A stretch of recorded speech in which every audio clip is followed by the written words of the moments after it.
Welcome back to another episode of A Recent Study Suggests. I'm your host, Robert, and with me, as always, my co-host, Sam. So what is A Recent Study Suggests for our new listeners out there that may not, that aren't quite familiar with what the podcast is about? So, as the name would suggest, it's a podcast about recent studies that kind of have us asking questions like, who funded this and why does this exist? And our goal is to see how we can relate to them, even if just loosely. Yeah, the questions that we're asking, they're not like, I want to know more about this. It's not like, this isn't more, we're not trying to get more knowledge from this. It's more like, why? Why is this study? How did someone get paid to conduct this study? Because it's just that ridiculous. And for today's episode, we're going to be putting on a slightly different hat, and we're going to become Mythbusters. Yeah. So today we'll be debunking the sleep myth. Do people swallow spiders in their sleep?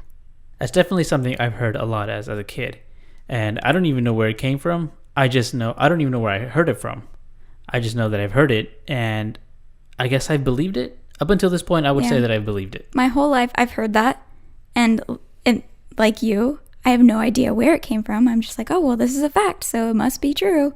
Yeah, I'm thinking that someone smarter than me has done the research. That's why this fact, I guess now myth, but I guess this fact has been out there that I just keep believing, keep perpetuating. Yeah, and if I'm asleep while it's happening, then maybe I have no idea once I've woken up. Maybe I've eaten all 8 spiders for the year and have no idea. It is one of those myths, like you can't necessarily disprove yourself because you need to be, like, I guess having a camera while you sleep and recording yourself. Like, that's not something you can do yourself. Yeah, or maybe it's the kind of thing that wakes you from your sleep. Like, there's a spider in my mouth and I can feel it on my tongue kind of thing. Yeah, I feel like there's other, like, facts or myths out there that maybe you don't necessarily believe, but you can prove yourself. You can actually conduct that experiment and see whether it is a myth. And just the spider one is not. The study that we're talking about today, it was conducted by the National Sleep Foundation. And it talks about where the rumor started. It had to come from somewhere, right? Yeah. That's something neither one of us know. And, like, I guess looking into the study, we were able to find out. And it makes sense that our whole lives we've known the whole 8 spider thing to be true, because it seems that the myth started in 1993. So there was a magazine article that poked fun at how people are quick to believe fake facts that are written on the internet and in emails. So the author of this magazine just kind of thought of, what's a ridiculous thing that I could get people to believe? It's got to be something believable too. Yeah, so he decided, well, I'm going to make up this fictional story about spiders and how people swallow 8 of them a year. And so by word of mouth, it traveled, and since then, it's just been a fact. Yeah, ironically, that this magazine article poking fun at that created the thing that it was making fun of it. It's kind of like, what is it? You either die a hero or you see yourself long enough to become the villain. Like, that's what happened with this magazine article. He created a fake fact because he was making fun of them, and that fake fact carried on. That's this guy's legacy.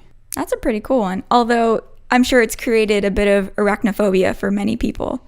People with arachnophobia definitely believe this, I feel like, and they wouldn't want to be anywhere near spiders. Yeah, it just heightens the fear. Yeah, that they might be around you while you're sleeping. Yeah.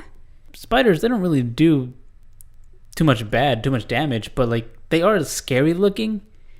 They're kind of creepy, creepy crawly, 8 legs, and it kind of makes sense that some people would be, like, nervous or apprehensive about them. But I think most of the time they're harmless. Yeah. I've never been bitten by a spider personally, and I've never had any scary encounters with a spider. So you're not scared of spiders at all? No, I'm not. Yeah, I'm not scared of spiders, but, like, I do have some sort of apprehension to them. Like, I wouldn't want them crawling on you. Yeah, I don't like saying them. I wouldn't like even just one crawling on me. Yeah. But I'm not, like, terrified. I can see them. I'm not scared by them, but I just don't want them on me. Mm-hmm. I feel like that's healthy. Honestly, when I see a spider in my house, I just kind of let them be. Yeah, same here. Yeah, because they don't bother me, and if I don't bother them, then they just kind of hang out there. The thing that does annoy me about them, though, is their web. Yeah. I hate running into the webs, like just walking around the house or just working at my desk. Oh my gosh. Yeah, at your house, by the cars, there's always so many spider webs, and they make them so quickly, and they're huge. Yeah, they make the web from car to car, so when you're walking between them, you'll walk into the spider web. It's so funny. Yeah, you're walking fully into it. You're being covered, your face, everything. I had that earlier today, even just walking between the cars, and I was like, nope, turning around. Yeah, everyone always does that, like that weird spider web dance where they kind of just fling around and like, what is on me? But the thing is, the spiders never get on me. It's their webs. Mm-hmm. So if anything, maybe I'm swallowing 8 spider webs a year just walking between the cars in your house. That's more likely than me swallowing spiders in my sleep. Mm-hmm. So yeah, it turns out that this is a myth. We do not eat 8 spiders a year. It is a myth. And one of the things that this study talks about is that no one actually has any hard data on how many spiders we accidentally swallow while we're sound asleep. And there definitely isn't any hard data proving that we swallow specifically 8 a year. Mm-hmm. I feel like this also isn't necessarily a study that people want to do. But people just heard this fact and they're like, oh, someone else did it, so we don't need to prove it or anything. We don't need to test it by putting spiders near our mouth. Yeah, but then when people did the research, like, there's no actual study doing this. Yeah. And so you actually have seen a video where someone did test this. I had never seen this video, but earlier today you were watching it. Yeah. When we found this study, it reminded me of a video that I saw on YouTube. So BuzzFeed did a video called "Do You Really Swallow Spiders When You Sleep?"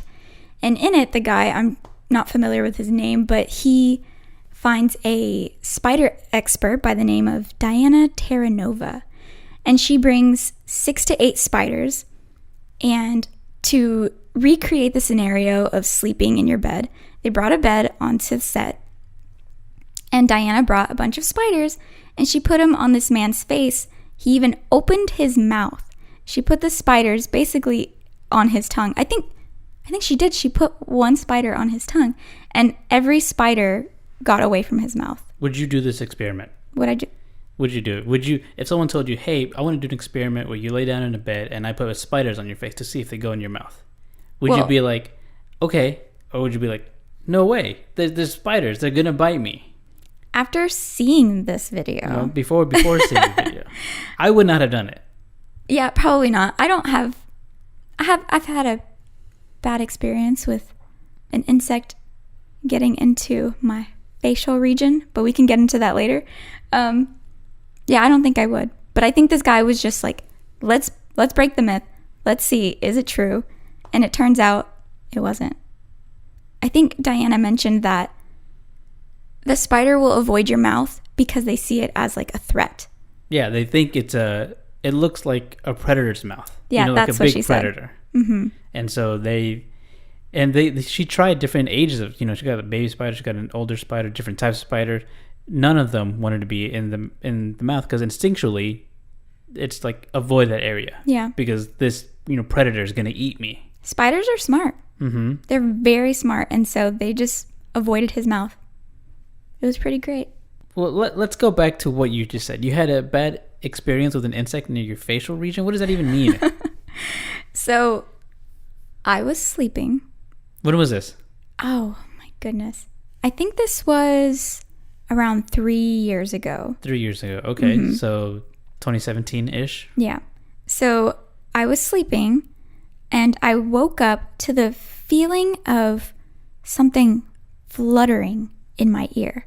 Something fluttering in your ear? Like a mosquito? Like not like that whine? Like it was the strangest feeling. It's kind of like if you've ever had water stuck in your ear. Mm-hmm.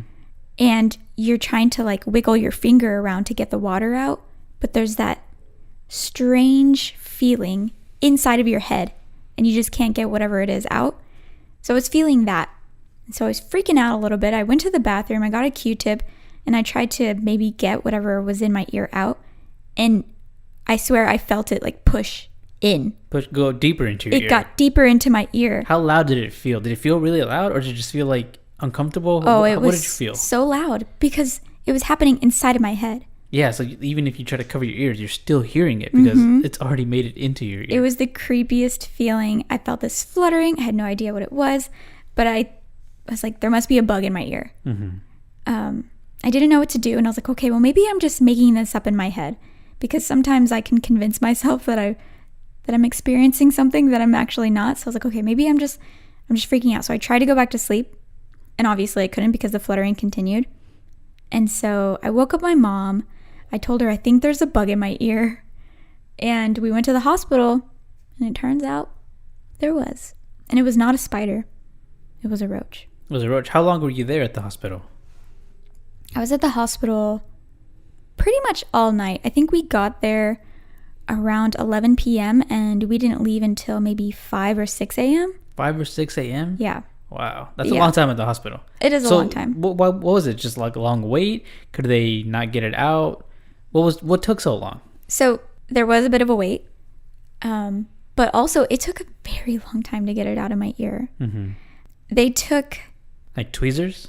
They took something where they could see inside of my ear. Uh-huh. And the nurse was like, oh, I can see it. It's a bug. She said she saw something brown. And I was like, it's a roach. I know it's a roach. Mm-hmm. And it took a lot of pulling. I think they used something like tweezers. Honestly, I don't even remember. I just remember the pain because it was so close to my eardrum. Yeah. Like the roach, this is so gross. The roach had nowhere else to go because of the way that it entered. Mm-hmm. It couldn't turn around and come back out. It couldn't turn around. So it just kept going and going and going further into my head. The only thing that they could do was put like some kind of gel solution into my ear to kill it. Yeah, and you've told me the story before, but like that wasn't their first instinct. They tried for a while to actually try to get it out, with tweezers, but instead of killing it first. Yeah. So you were dealing with the pain not only of the tweezers trying to go in, but of the roach trying to get away from the tweezers. Yeah. Oh my goodness. Yes, you're right. It was like trying to essentially run away. So every time they would try to poke into my ear, the roach would try to get away from it and like get further into my head. And I remember screaming and crying. It was so painful. But yeah, they ended up using a gel solution to kill it. And that's the first thing they should have done. It would have made things way much easier. And Robert, I'm telling you, I could feel it dying. I could feel it dying in my head. Was it just like wiggling its feet a bunch? Yeah, it was. Like it was moving frantically at first, like trying to get away because it was struggling in there. I imagine there wasn't much space for it to breathe, getting further into my head. But then it started slowing down. And then it stopped. How long did it take, do you know? For it to die? Yeah. Can you even imagine it? Or were you just in so much pain? That I was in a lot of pain, but I think it took around 15 to 20 minutes for it to die. 15 to 20 minutes. Okay, that's a long time. I thought it may be less than 5 minutes. That's what I thought. It took a while. I remember being in pain for a very long time, crying, and so many nurses coming in and like, I'll have the magic hand to get the roach out. I remember there was one nurse in particular who was very adamant about like she was going to be the one to get it out. And I remember her just digging and digging, and it hurt so bad. And I don't think she was even the nurse to finally get it out. She was just like, I'm getting it out of her, and that's it. It became sort of like a game to them. It was. Yeah, but finally it came out. There was a very nice lady who got it out. How did they get it out? Still with the tweezers? I thought they used like sort of like suction thing. I don't really know what it was because at that point, like, I was in so much pain. I was tired. The roach is dead in my ear, and it's dead because of this gel solution that is also in my ear. So there was a lot happening, but there was one nurse who finally got it out, and I saw its nasty roach body, and it was probably like maybe 3/4 of an inch long, which is pretty standard roach size for if you've ever had a roach in your house. Yeah, like a small roach, not like a big, big cockroach. It's like, house roach. Oh, thank goodness it wasn't. Well, maybe if it was a large one, it would have been easier to get out. Or maybe if it was that large, I wouldn't even been able to enter. But yeah, the nurse finally got it out, and I was left with an awful pain, and my ear then became infected. Yeah, you got infected, so I had to take antibiotics after that. And after that, I think I stopped sleeping with pillows or blankets over my ears about a year ago. So I was really scared that it was going to happen again. I did not want to experience that ever again. So I would cover my ears every night because of that. What happened when you went home? Did you were you able to go to sleep? Because what time did you get back? 5, 6 a.m. you said? Yeah, it was like very early in the morning. Honestly, after that, it was all a blur. I had gel. I imagine so. I had weird gel in my ear. It was some kind of poison. Obviously, it didn't harm me. But yeah, I had that going on. The pain was pretty bad. And the recovery, it took a while. It took a while. Actually, now that I'm thinking about it, it took a few weeks for my ear to finally go back to normal. All because of a roach. Not because of a spider. Not because of a spider. It's because of a roach. I feel like the doctors and nurses, I feel like they made it worse. I really feel like if they would have done with the gel solution first, they could have saved you from a lot of pain and just really loud banging in your ear. Hindsight, though. I don't think that they often had people coming into the emergency room because they had a roach in their ear. I was one of those oddities. Like you hear about it in the news, and you're like, oh, thank goodness it wasn't me. It was me. Well, I haven't had something as serious like that, but I definitely have eaten a roach before. You mentioned this just casually right before we started recording, and I was like, what? You've never told me this before. Yeah, I mean, it's not much of a story. I was while sleeping, I felt something crawl like on my cheek, and like I guess my mouth was a little bit open, and I kind of felt it. Then like I was able to feel it, so it woke me up, and it just like got into the corner of my mouth, and I just swallowed because I also felt like I had saliva. It's so funny that instinctually you swallowed the thing that was entering your mouth. And then it wasn't until after I swallowed it, I'm like, that was probably a roach, and I just swallowed a roach. Oh my goodness! When was this? Do you remember? I have no idea. It's several years ago, but that's the kind of memory that doesn't leave you. Yeah, that you just accidentally swallow a roach. So you've swallowed a roach, but you've never swallowed a spider. Now that I'm aware of, not a spider. I don't think they'd want to go into my mouth. They're scared of. Yeah, think I'm gonna eat spiders are smart. If anything, what we've learned today is that spiders are very smart and roaches are not. Yeah, I think the roaches are the real invaders. Roaches will go into all of your human holes. So cover up. They're a nuisance. But while researching this spider myth, I came across an article. Maybe it reminded me of this article that I came across. I think this happened in May of this year, where I think it was 3 kids. I think they were like 12, 10, and 8. They let a black widow spider bite them because they thought it would turn them into a superhero or turn them into Spider-Man. Yeah, they thought that they would develop some form of power. And it's just kind of like that, I don't know, I guess sort of myth, but not really. But you see it, and so you kind of believe it, or you want to believe it. Yeah. I think that also just kind of ties into their innocence. They were very young. But I don't know, there's a 12-year-old. I feel like the 12-year-old should definitely know better. Yeah. Because they let this black widow spider, and this is a dangerous spider, they ended up in the hospital. You sent me this article, actually. And according to National Geographic, black widow spiders have venom 15 times more powerful than a rattlesnake's. That's how dangerous they are. Yeah, that's pretty dangerous. And I think the thing is that for a normal adult, maybe it wouldn't be so life-threatening, but it's the children and elderly that if they get bit with this, it could hurt them. And they did. Right. They were in the hospital. They were in the hospital for how long? Yeah, they were in the hospital for a full week after this. Yeah, I think they suffered fever, tremor, muscle pain. That just sounds bad. I feel sorry for these kids. They're kind of dumb.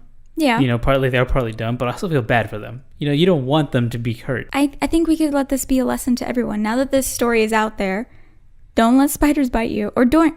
See, it's not that they let the spiders bite them. These black widows only bite in self-defense. So don't make a spider bite you by flicking it or poking at it or throwing it onto your friend. Yeah, don't scare the spider into biting you. I think that goes for any animal that maybe is a superhero like Ant-Man. Don't let ants bite you. Oh my goodness.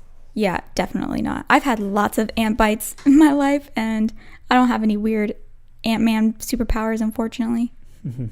Maybe the smallness, but I don't think that's a superhero power. Maybe that's why you're short, because you have so many ants bite you. There's the source. It's not my genetics. So going back to the swallowing 8 spiders a year thing, in the same way that children want to believe being bitten by a black widow will turn them into a Spider-Man-like hero, do you think that people want to believe they swallow 8 spiders a year because maybe it's cool, or maybe they'll get cool Spider-Man-like powers? No, I would think it's gross.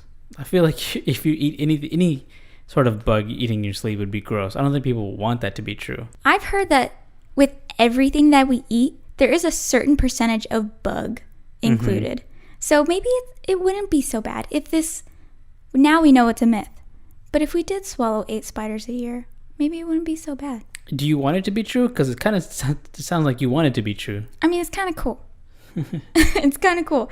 Especially if, you know, if it was true that swallowing a spider or being bitten by a spider turns you into a superhero like Spider-Man. There'd be too many webs around the world. We run into too many webs. Me specifically, because there's a bunch of spiders where I live. I don't need to run into any more. And, you know, it's crazy with how many spiders that are outside your house. I don't think I ever see them enter your house. It's never been an issue. Oh, there's some spiders. There's a spider in this room by the windowsill that has a web that has like a few flies in it. I just leave it there. Yeah, because, you know, spiders are actually kind of nice to have around. And like I said before, whenever I see a spider in my house, I just let it be. In fact, they catch the roaches, so the roaches never enter my mouth like they did with you, or my ear. Or through your ear. So if anything, the spiders are protecting me. So the moral of the story is, leave the spiders alone in your house. Get rid of the roaches, because the roaches will get into all of your face holes, and that is not okay. Yeah, it's not okay. Don't let them get near your facial region. Yep. I've never heard it described as that, but I guess that's how you describe it, your facial region. Or face holes. Your face holes. I think I like face holes better. So yeah, I think that's it for this episode. It's a short one, but there's really not much to discuss other than the fact that, no, we don't actually eat 8 spiders a year. Nope. And spiders maybe aren't all that bad. It's the roaches you need to avoid. Oh yeah, definitely roaches. And, you know, spiders are protectors, like you said. Maybe that's what they are. But have you guys had any spider incidents, or have you ever eaten a bug? Maybe you can be part of a study where this is actually proven right, that maybe we actually do swallow some spiders. Yeah, maybe. Or if bugs creep you out and you don't want to talk about them entering your face holes, and you find a different study that you'd rather talk about, you can email it to us at arecentstudysuggests@gmail.com. Yeah, or you can send it our way on Twitter, or just follow us on Instagram. We are at arecentstudypod. And be sure to rate us 5 stars on wherever you're listening to us from, and leave a review. Leave a positive review. Not just give us 5 stars. Give us, let us know that we're filling your ears with entertainment. Yeah, not with roaches or any creepy crawlies. Roaches. And if you're also enjoying what we're doing, be sure to share us with a friend. We're a small podcast, and that's the best way for us to grow. And I think that's it. Until next time, bye.